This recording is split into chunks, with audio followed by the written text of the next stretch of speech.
I've got a really enchanted walk for us today, and it's set in the 1,600 acre estate of a National Trust property which is called Sizergh Castle in the Lake District.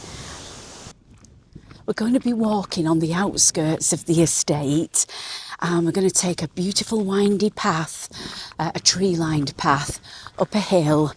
And when we get to the top of the hill, there's a beautiful little church overlooking the valley. And I really want to share this church with you. It's quite something special. And what makes it special is on the wall behind the altar, there's a beautiful painting that covers the whole wall. And it's of angels. And it makes me feel so calm and so happy. And so I want to share it with you.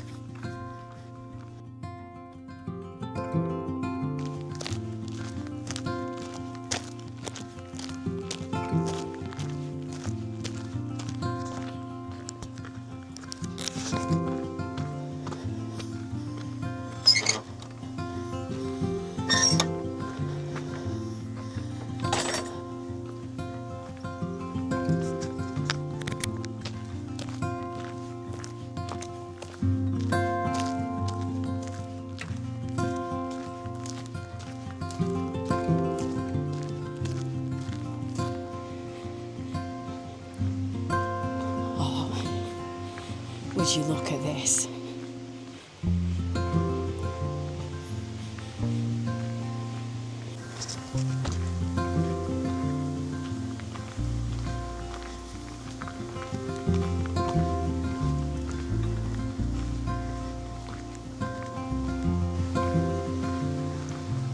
Oh, look at the dapple patterns dancing on the floor. Oh, wow.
Oh wow, confetti of leaves. Wow. I'm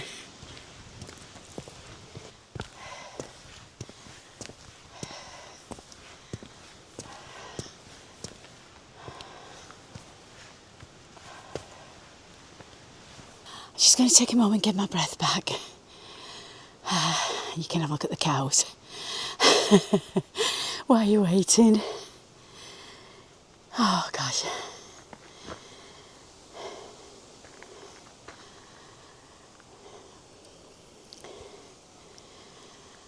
Okay, I think we're good. Let's move on.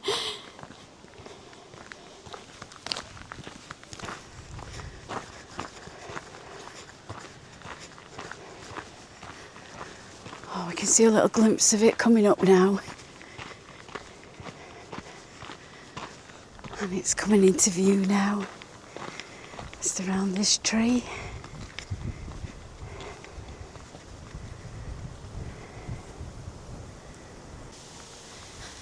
spied a little bench there, so let's go claim it.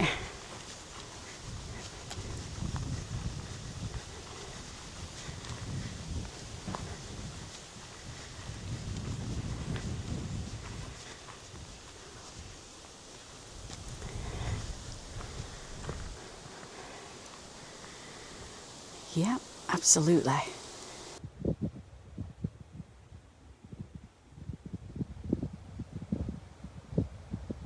Wow. That's some view, isn't it?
Well, wow, what a painting.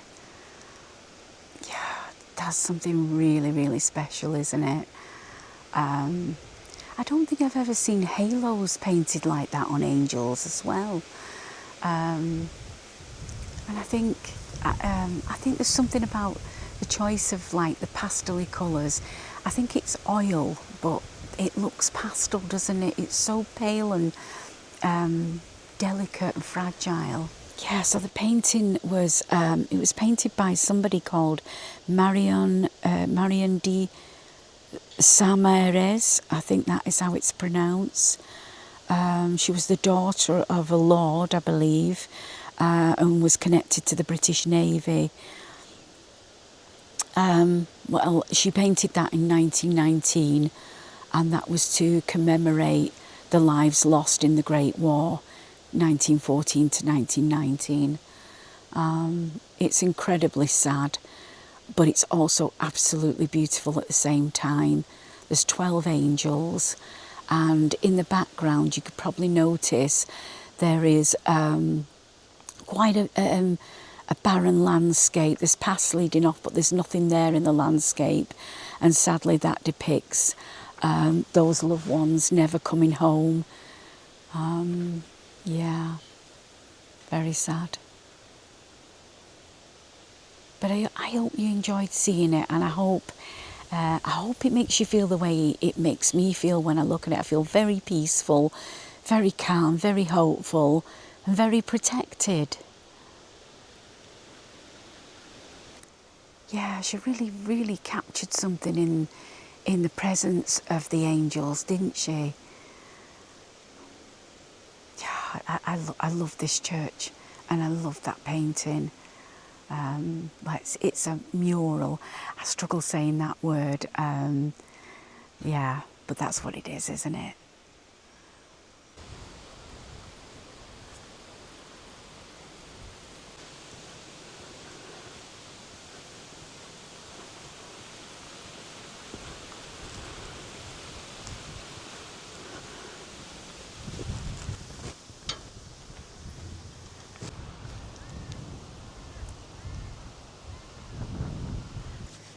Yeah, I love the thought of angels being real and having a guardian angel. I mean, I think they're in nearly all the religions, aren't they? It goes back a long way. So, you know, it must come from something.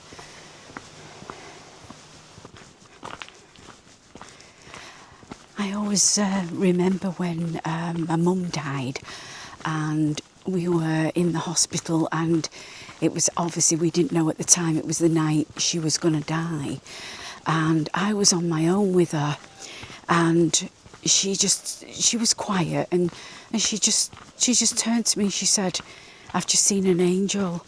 And it was like, oh God, and it was like, oh, you know, and I didn't know what to say, and I didn't want to startle, but I thought it was beautiful. Me and my mum had always talked about angels. She was also a big believer in the afterlife and angels, and I just couldn't resist just asking her a little bit more and just wondering if she wanted to elaborate on it. And I said, what? Because she used the word she. I said, what did she look like? And she just said she was just beautiful, beautiful. That's all she'd say. And it's unusual, isn't it? Because they say that angels are neither male nor female, but they do come to you as such, don't they? But it was a really beautiful, overwhelming moment, and it gives me a lot of peace as well, because she did die that night, and maybe her angel come for her.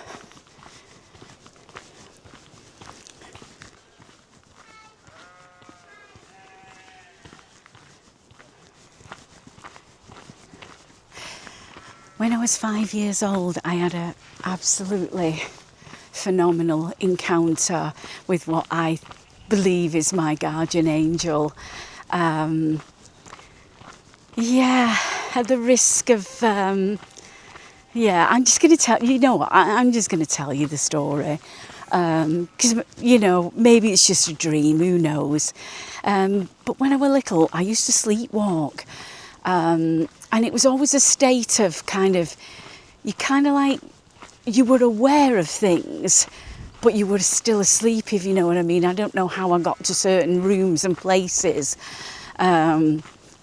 Anyway, this one night, I was 5 years old in this old terraced house we had with very, very steep stairs. And I stood at the top of the stairs, and I remember thinking, I'm going to fly down here like we do as children. We think we can fly. I don't know what I've been watching. But I also remember feeling afraid. So I think that instinct kicked in. I don't know whether I was awake again then, if I was half asleep, if I was dreaming. I honestly don't know. But as I'm about to open my arms and just like launch myself down there, this absolutely incredible yellow glow just like lit up the landing. And all I remember seeing, I weren't afraid. I knew there was a lady at the side of me, and she looked like a cross between, was it Glenda in The Wizard of Oz and this picture of an angel that we had on the wall. So maybe my mind had concocted it, I don't know. The one thing I do know is I don't know as a child how I could have possibly have imagined the sparkle and the glow that I saw.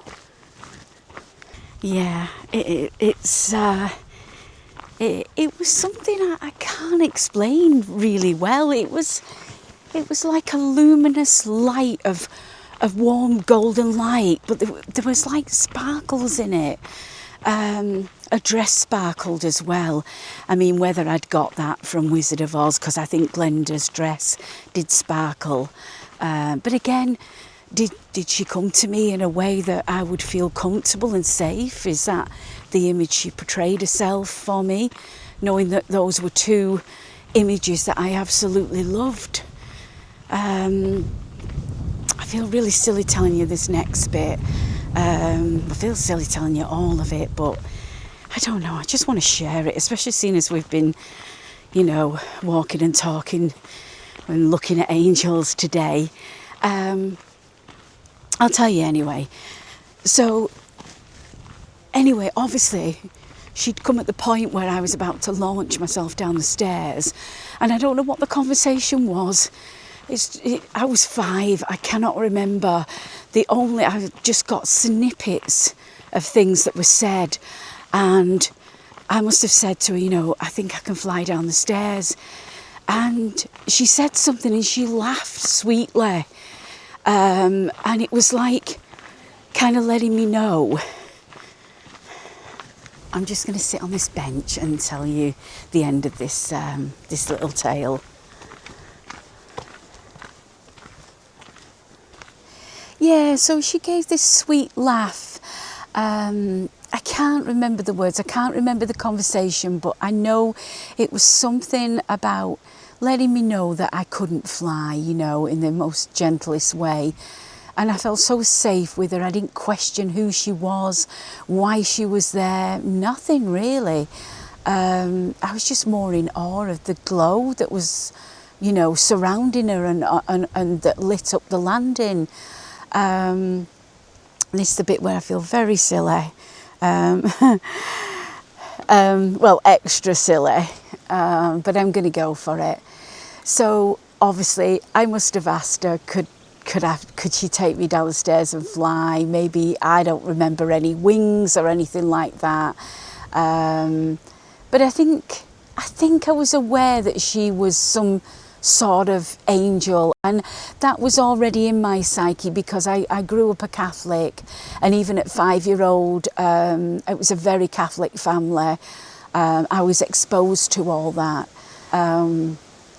Anyway, I was extremely lucky, and I remember the experience of her holding my hand and taking me down the stairs in flight. I don't really remember the flying bit. I just remember holding her hand and thinking, oh. And the final thing that I do remember, where it must have been exhilarating, because when I got to the bottom, I distinctly remember saying again, you know, as we would as children, and she laughed again. And then it was just black, and I don't remember anything at all apart from waking up in bed the next day. And I don't know whether I don't know whether I spoke about it. I can't remember. I know that I spoke to my mum a couple of times about it in later life, when I was in my 40s. And she just believed me, you know. My mum was, I love the fact that, you know, she did believe in the afterlife and she believed in angels. She doesn't remember me coming to her, telling her any story about this or what had happened. So, yeah, that's my beautiful little experience. And I'm honestly, I'm fully aware that it was probably a dream. Maybe I was sleepwalking and I got to the landing and, you know, maybe I dreamt that bit. I've no idea. But I know I've never, ever forgotten it, and I've never had a dream quite like that. I love to think that it really happened. I can't even imagine what damage I would have done to myself if I'd have launched myself off that top step. Did she come to protect me? Who knows? Did she come to me in a dream and protect me and stop me? I honestly, truly don't know.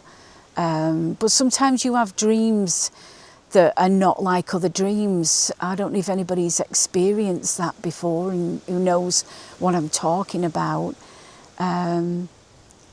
Anyway, I'd love to think that it's true. And even if it isn't, if it's a dream, it's a beautiful memory. It's something I was able to share with my mum and my husband, you know, and now you. I've shared it with you. Yeah, it's a proper angel walk today, isn't it? Yeah.